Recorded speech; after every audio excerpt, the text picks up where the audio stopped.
Hello, this is Cryptolyze. I hope you are well this Wednesday, 15 November 2023.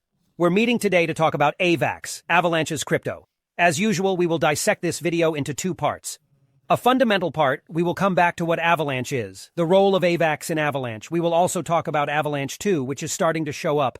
And then we will go to the graphs to project ourselves briefly, medium, long-term on purchase prices, sale prices, and we start right away.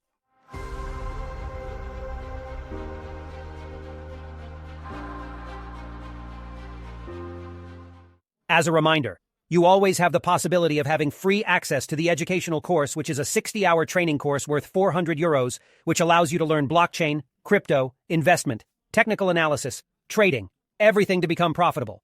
Through 130 videos, 400 pages of guides, quizzes to find out where you are in your progress, and all for free. To have access to this lifelong training, simply use the platform of one of our partners. Everything is explained in the comments and descriptions. What is Avalanche? So Avalanche is a level 1 blockchain. That is to say, it is a blockchain which aims to provide developers with tools to build decentralized applications. We do not forget that the blockchain is mainly that. It is an infrastructure, whether software or technical, made available to developers for the construction of applications which will be decentralized or in any case with all the power represented by blockchain features. Avalanche was really born in this ecosystem where at one point we ended up with Ethereum. So it was at that time, this screen, it was the Avalanche homepage at that time. There where Ethereum was saturated, we were hard at work. 2020 minus 2021 with decentralized finance, which was booming, and Ethereum, which was unable to keep up, and therefore necessarily all the other blockchains which could make it possible to be able to porting these applications were directly valued and had an acceleration. That is to say, with this layer 1 narrative in which we had the notion of an Ethereum killer arriving, etc., etc. So we had a form of decentralized finance application factory made available, which was the representation of Avalanche. It changed a little bit to represent it in the form of a multiverse with a pure gaming axis, and then we ended up with something that is much more general. Clearly, we are preparing the next bull run with Avalanche as a limitless solution to be able to build a little bit of what we want. So what's interesting is that Avalanche has always positioned itself between the level 1 blockchain and the level 2 blockchain. For what?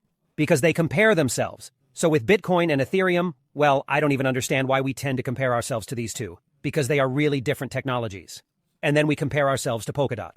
Polkadot, which itself is a layer 0, which aims, in fact, to be an infrastructure for building blockchains. Okay?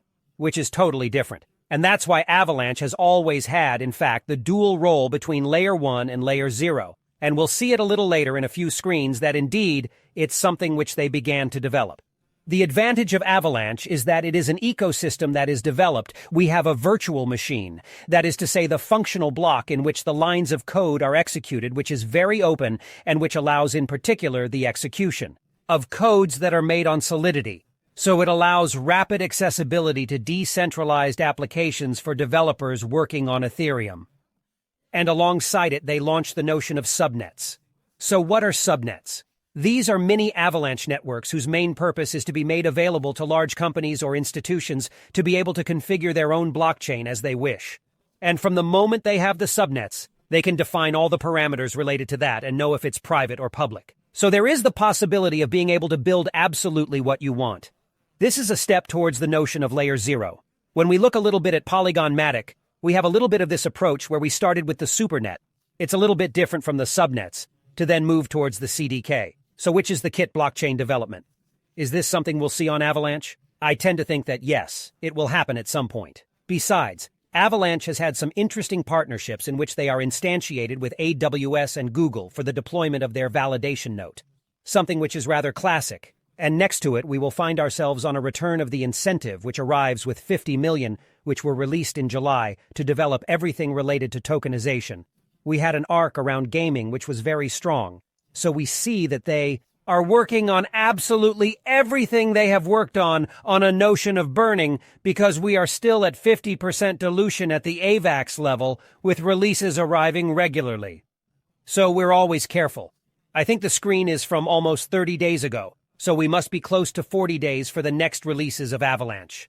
So we're careful. It's 7% of the circulating supply. So we risk having a small dilution, which is rather classic. On that note, I wanted to talk to you about several things. One, they are working on the notion of warp messaging. What is warp messaging? These are messages instantiated between different subnets. Once again, we remember the notion of a blockchain creation development kit. Clearly, this too is a step in the advent of this part. And the other thing is that we're starting to talk about Avalanche too, including the convention that took place, in which we got some info. There was a lot of info on the notion of scalability, the notion of protection, the notion of code simplification. Clearly, I think that when we launch 2, it will be the same thing as Polygon 2. We will arrive with the notion of a blockchain creation development kit. And we have an instantiation. They want a finality of 100 milliseconds, 200 milliseconds, so a really very, very low finality. As he actually says in this speech, he wants us to have the same latency as the interaction of a normal site. So we want to be able to interface with a blockchain as if we were on a traditional site. And indeed, it is essential for mass adoption, but scalability means decentralization issues and cost issues.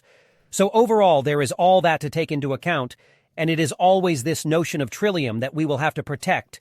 If you do not know the concept of Trillium, I invite you to take a look at the training that we provide in which I explain absolutely everything to be able to understand blockchain technology and the issues that we will definitely meet in the years to come.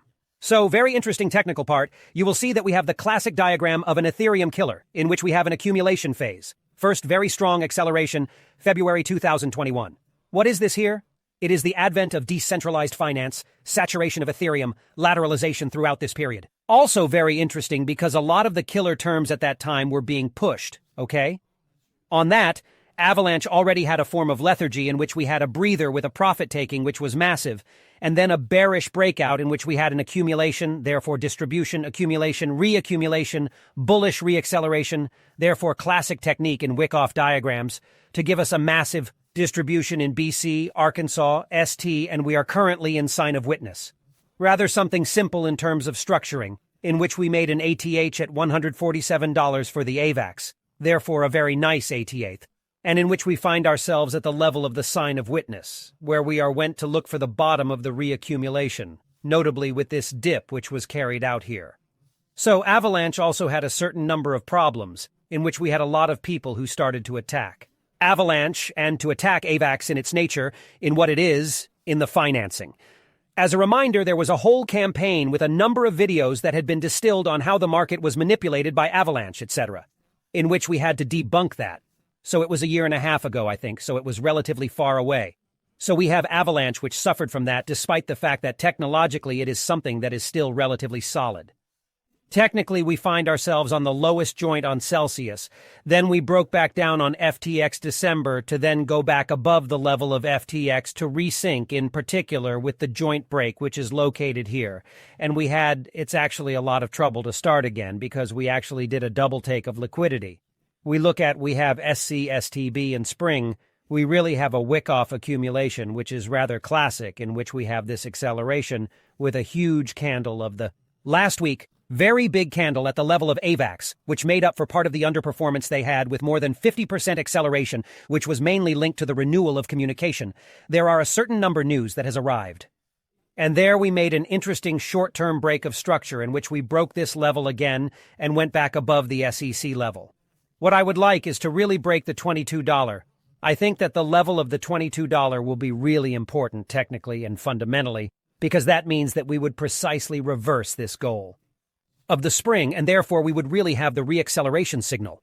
In all cases, we still remain in the spot zone in the long term for AVAX and Avalanche, and for me, we find ourselves in a classic pattern at the end of accumulation. It may take a little more time. We may have an acceleration, bullish, then a retest to then start the rise again. But for me, we are in something which is very clean. What we will have to aim for as a target will be initially here. The box is $90-$100, clearly. There, I can tell you that we will have a very strong sell-off which will have place, because people will take profits, that's for sure. And then, imagine that the people who were stuck in this period will lighten their position, so it's completely normal. Then, we could consider at the end of the bull run, with an ecosystem that continues to develop, an incentive, which is stupid, which actually arrives to energize the ecosystem, arriving at a big 3 Elliotist wave to seek the target of 1.618 with $240 for AVAX. Once again, don't forget that all this is a projection on the case where everything goes well and everything goes perfectly. So be careful, always have an exit strategy, don't hold continuously, don't hold as if you were here, and you eat a drawdown behind. Have good exit prospects, whether it's in one go, several times, it doesn't matter how you do it, but always hedge your positions so that you can take your profits in these acceleration phases and in these phases of acceleration. Euphoria, where we will be persuaded to go ever higher anyway, regardless of the price level we are at.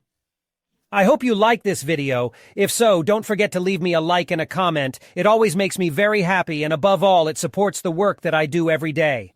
And we'll meet again tomorrow at 7 p.m. for the daily news where we review crypto news and BTC and macro. Very important to understand what happened the day before and what will happen today.